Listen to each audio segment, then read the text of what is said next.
안녕하세요, 가치양입니다. 9월 24일 금요일 국내 시장이 마감되었습니다. 확실히 이번 주는 추석이 있어서 그런지 또 벌써 주말이 찾아온 것 같네요. 아무튼 이번 주에는 추석이 있었고 또 내일부터 다시 주말이 시작되다 보니까 거래가 그렇게 활발하게 이루어졌던 시장은 아니었던 것 같아요. 지금 코스피하고 코스닥을 보시더라도 오전장에는 거래가 활발했지만 오후장으로 갈수록 모두 별다른 반등이나 하락 없이 지루한 움직임 끝에 시장이 끝나게 되었습니다. 그래서 코스피와 코스닥 모두 어제하고 비슷하게 보합으로 마무리가 되었습니다. 자, 그리고 시가총액 상위 종목들을 살펴보면 오늘은 반도체 관련주들이 약간 쉬어갔었고 오랜만에 카카오 그리고 카카오뱅크까지 카카오 그룹주의 흐름이 상당히 좋았습니다. 정말 오랜만에 상승이 나온 것 같네요. 그리고 코스닥. 자, 코스닥은 오늘도 2차전지 소재 기업들 LNF하고 에코프로비엠 그리고 첨보, 오늘도 LNF를 중심으로 강한 상승이 나왔고 어제 반짝 반등이 있었던 셀트리온 그룹주도 약세의 모습이 나왔네요. 자, 그리고 코스피의 수급을 살펴보면 오늘은 외국인이 소폭의 순매수를 보여주었고 기관이 나홀로 순매도를 보여주었습니다. 장중 매매 패턴을 살펴보면 외국인은 오늘 적극적으로 매매를 하지 않았고요. 기관만 오전장부터 계속 매도세가 나오면서 지수의 약세를 이끄는 데 한몫을 했던 것 같습니다. 그래도 외국인은 지금 7거래째 매수세를 보여주고 있네요. 그리고 코스닥. 자, 코스닥은 오늘 나홀로 개인만 순매수를 보여주었고 외국인과 기관은 순매도로 보여주었습니다. 자, 그리고 삼성전자. 삼성전자는 오늘도 외국인의 순매수가 들어왔고 기관과 개인이 순매도를 보여주었네요. 코스피와 마찬가지로 삼성전자도 7거래 연속으로 순매수를 보여주고 있는데 규모 자체가 그렇게 크지 않다 보니까 드라마틱한 상승은 나오지 않는 것 같고 또 그에 못지않게 기관도 매도세를 보여주고 있기 때문에 조금은 상승폭이 아쉬운 것 같습니다. 자, 그리고 카카오. 카카오 오늘 외국인이 이틀 연속으로 순매수를 보여주고 있고 그리고 오늘 매수 규모에 비해서는 주가에 많은 상승이 나왔다고 볼 수가 있습니다. 아마도 투자 심리가 많이 위축이 되었기 때문에 오늘 강한 상승이 나왔던 것 같네요. 그리고 삼성 SDI. 이 종목은 오늘 기관과 외국인의 순매도가 나왔고 개인만 나홀로 순매수를 보여주었습니다. 자, 그리고 LG화학. LG화학은 어제 외국인의 강한 순매수가 들어왔고 그 때문에 또 주가에 강한 상승이 나왔습니다. 오늘도 마찬가지로 외국인이 순매수를 보여주면서 지난주에도 말씀드렸듯이 저점을 조금 다져가고 있다 이런 생각이 드는 것 같네요. 자, 이어서 주체별 매매 동향을 살펴보면 9월 24일 외국인이 가장 많이 매수한 종목은 삼성전자, SK이노베이션, LG화학, 네이버, 카카오뱅크 이렇게 다 종목을 순매수 상위 종목 올렸습니다. 그리고 기관은 현대중공업, 크래프톤, 신한지주, NC소프트, 펄어비스 이렇게 다 종목을 순매수 상위 종목 올렸습니다. 오랜만에 은행주가 포함이 되어 있네요. 자, 어제하고 오늘 주식시장이 참 변동성이 심한 것 같아요. 아무래도 추석 연휴 동안 좋지 못한 내용이 있었기 때문에 거기에 대한 변동성이 생겼을 수도 있고 또 5일간의 연휴가 끝나고 나서 다시 주식시장이 개재를 했다고 하더라도 또다시 주말이 찾아왔잖아요. 그래서 아마도 이런 부분 때문에 이번 주 목요일과 금요일은 시장의 변동성이 심해졌다고 생각이 되고요. 본격적인 시장은 다음 주부터 시작되지 않을까 이렇게 생각을 하고 있습니다. 제 주변을 보더라도 어제하고 오늘 쉬는 분들이 계시더라고요.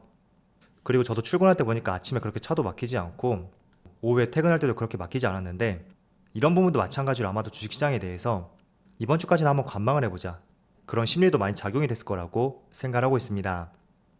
그래서 지금 촬영 시점이 오전장보다는 다소 좋지 못한 것 같아요. 그렇지만 헝다그룹 파산 이슈가 시장을 조금 비껴놨다고 생각이 되니까 그런 측면에서 조금은 안정적인 시점이라고 저는 생각하고 있습니다. 왜냐하면 FOMC 회의도 끝났고 헝다그룹 이슈를 제외하고는 어떤 악재라든지 또 시장을 옥죄할 수 있는 부정적인 이슈 그런 것들이 추석을 지나고 조금은 사라졌다고 생각이 되거든요. 그래서 제 생각을 한번 말씀을 드려봤고요. 자, 그렇지만 헝다 이슈가 지금 완전히 끝났다고 볼 수는 없는 것 같아요. 단기간의 채권이자 지급에 대해서는 급한 불을 껐다고 볼 수가 있겠지만 파산은 불가피하다는 전망도 있습니다. 그래서 월스트리트 저널을 인용해 본다면 중국 정부에서 파산 대비를 지시했고 결국에는 파산이 불가피할 것이라고 전망을 하였습니다. 그래서 지금 단기적으로는 급한 불을 껐다고 볼 수가 있는데 완전히 이 재료가 끝났다고는 볼 수는 없기 때문에 언제든지 충분히 시장의 변동성을 키울 수 있는 재료이다. 그 점을 늘 생각해 보시고요. 또 지금처럼 박스권 시장에서 이런 이슈로 인해서 혹시나 주가에 급락이 나온다. 그럴 경우라면 저점에서 매수할 수 있는 좋은 기회로서 접근해보는 것도 상당히 중요할 것 같습니다. 그래서 철저하게 전략적으로 대응해야 될 것 같아요. 앞으로 악재가 나온다 해서 그 악재를 그대로 맞을 것이 아니라 헝다그룹 파산 이슈뿐만 아니라 충분히 다른 이슈에 대해서도 우리가 생각지 못한 시점에 항상 발생이 될 수가 있습니다.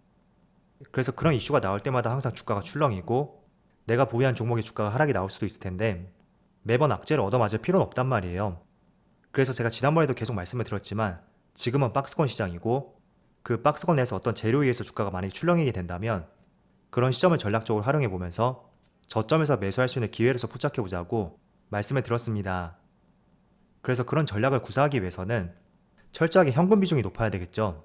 그리고 종목을 심플하게 단순화시킬 필요가 있고 그런 것들이 선행이 되어야지 헝다그룹 이슈로 인해서 주가가 출렁인다고 하더라도 저점에서 매수할 수 있는 그런 기회가 생길 수가 있습니다. 그래서 가급적이면 지금 구간에서 현금을 많이 보유하는 것이 가장 좋은 방법이라고 생각이 되고요. 매번 주가가 오르지 않아도 좋아요. 특정 시점에 주가가 떨어지는 구간을 활용해서 그 순간만 잘 잡아도 수익이 날 수가 있으니까 단순한 투자가 아니라 전략적으로 투자해보자 그런 생각으로 한번 접근해보셨으면 좋겠습니다.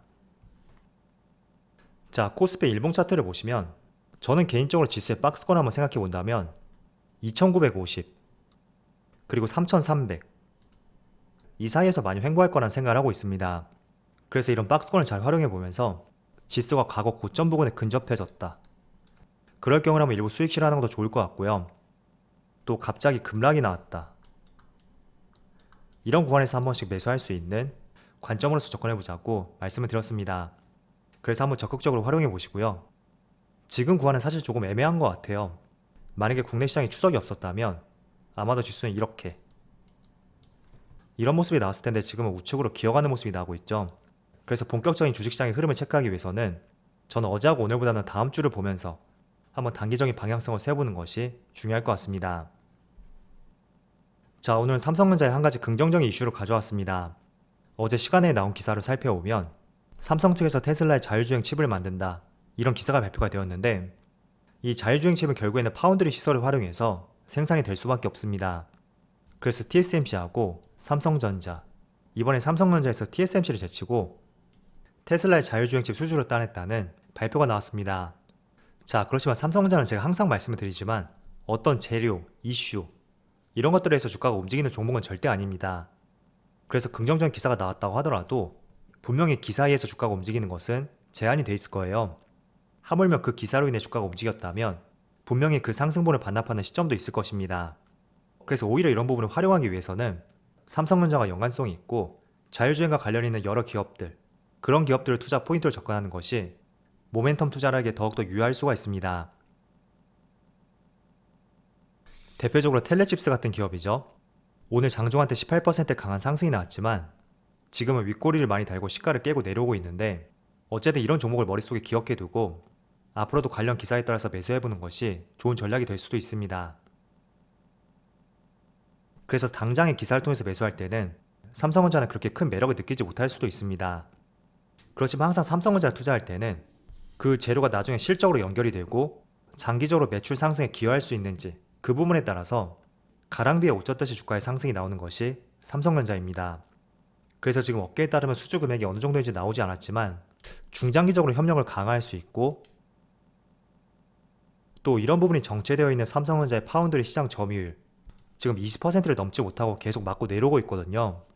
그런 부분을 끌어올릴 수 있는 하나의 원동력이 될 수도 있습니다. 그래서 이런 점에 점수를 조금 더 부여해 보시고요. 또 추가로 하나 말씀을 드리자면 지금 미국의 많은 빅테크 기업들이 자체적으로 칩을 개발하고 있다는 기사들을 많이 보셨을 거예요. 그런데 팹리스 기업이 아니라면 사실 자체적으로 칩을 개발하는 데는 한계가 있습니다.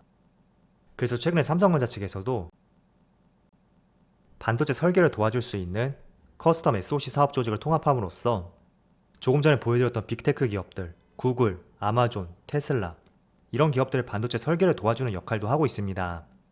그래서 이런 부분이 왜 중요하냐면 어쨌든 자체 플랫폼에 최적화된 칩을 개발하기 위해서는 설계가 정말 중요하단 말이에요. 그런데 삼성전자에서 그 설계를 도와줌으로써 결국에는 파운드리 수주를 가져올 수 있는 가능성이 상당히 높아졌기 때문에 지금은 파운드리 점유율이 17%에 머물러 있지만 충분히 자율주행 시대가 다가오고 또 테슬라의 자율주행 칩 수주가 늘어나게 된다면 분명히 삼성전자의 파운드리 밸류에이션이 높아질 것입니다. 그래서 삼성전자와 TSMC의 차이를 잠깐 말씀을 드리면 같은 파운드리 기업이라고 볼 수가 있지만 밸류에이션이 삼성전자가 좀 낮거든요. 그 이유가 어쨌든 성장성이 큰 파운드리 분야에서 점유율이 뒤지고 있고 이 점유율을 끌어올리지 못하고 있기 때문에 계속해서 TSMC보다 낮은 밸류에이션을 부여받을 수가 있었다고 정리를 해볼 수가 있습니다. 그래서 그런 측면에서 지금 테슬라의 자율주행 칩을 만듦으로써 중장기적 협력을 통해 파운드리의 점유율을 높일 수도 있다. 이 점에 점수를 부여해 보시고요.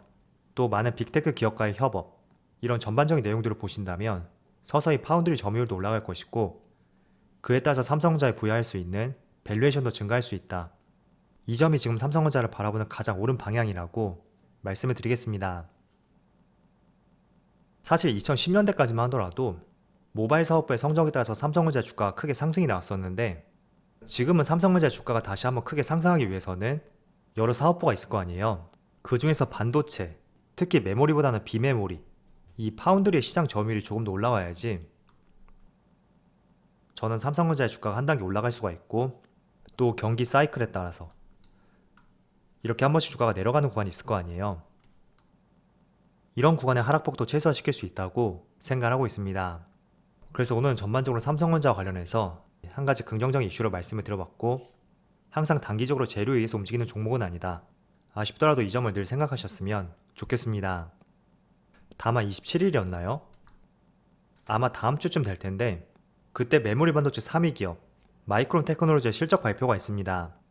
항상 삼성전자는 본 실적 발표보다 한 달 앞서 발표되는 이 마이크론 테크놀로지 이 기업의 실적 발표에 따라서 주가의 움직임이 나왔기 때문에 이 부분도 다음 주에 한번 체크 포인트로서 지켜보신다면 재밌는 한 주가 될 것 같습니다. 자, 그럼 오늘 영상 여기서 마치도록 하고요. 언제나 여러분들의 성공 투자를 기원하도록 하겠습니다. 감사합니다.